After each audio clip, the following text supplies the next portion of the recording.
His Excellency Vladimir Putin, President of the Russian Federation, His Excellencies Head of States, Excellencies, on behalf of the Prime Minister of Malaysia, Anwar Ibrahim, allow me to express our appreciation to His Excellency President Putin for inviting Malaysia to participate into this forum.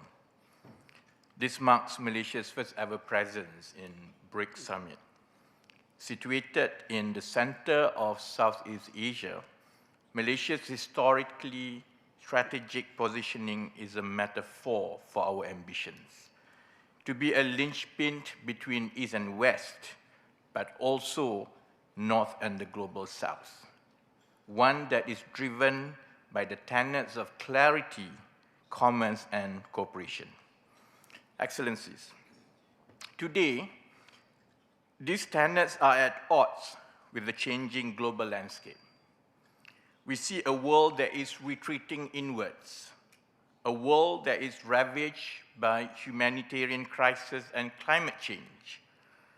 Instability has undermined global supply chains and trade, but it has also undermined the moral positions we advocate for.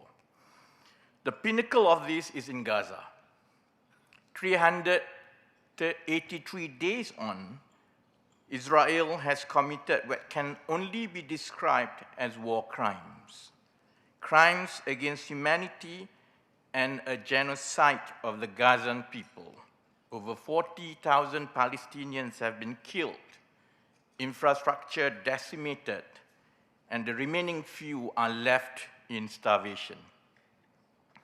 The vast atrocities committed are a moral imperative for an equally firm response.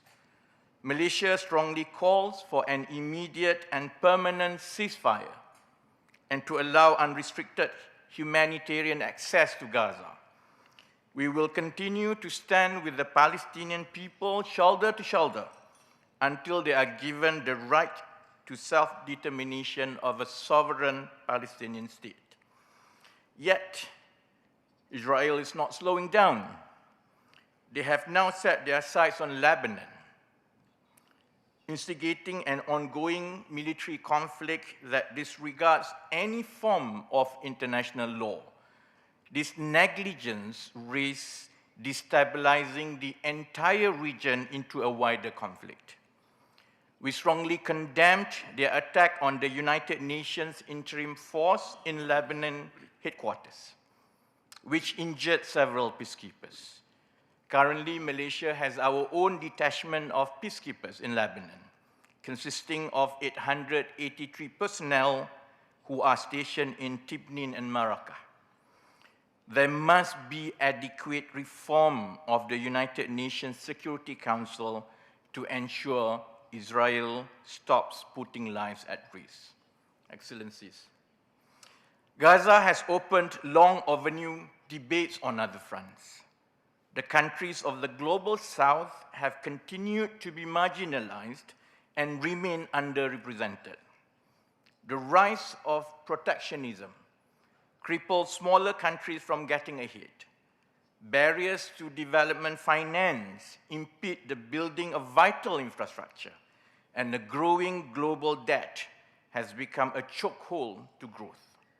For Malaysia, BRICS is not just a rejection of these constraints, but it is also the solution. As the world becomes multipolar, BRICS has become a critical counterbalance.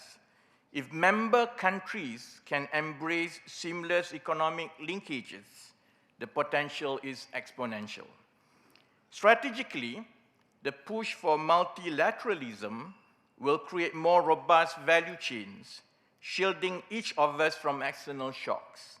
By promoting greater economic integration, developing countries will have more opportunities in infrastructure investment, technology transfer, and capacity building. These are the same principles of inclusivity and sustainability that Malaysia will promote. As we take the chairmanship of ASEAN in 2025, we see tremendous synergies between ASEAN and BRICS. We want to showcase our regional leadership in semiconductors, energy transition, and Islamic finance. Indeed, Malaysia's application to BRICS is centered on building economic partnerships, strengthening trade ties, and expanding our growth potentials. Excellencies, whether it is ASEAN or BRICS, there is a commonality in our worldview that as some parts of the world turn inwards, we remain steadfast and we will continue to engage openly. That as ASEAN chair, we are crafting a new position for Malaysia to play in, one that is rooted in economic diplomacy, where our centrality and neutrality bridges ASEAN and BRICS, and where we become a focal point for countries that want to push back against the global trend. Thank you very much.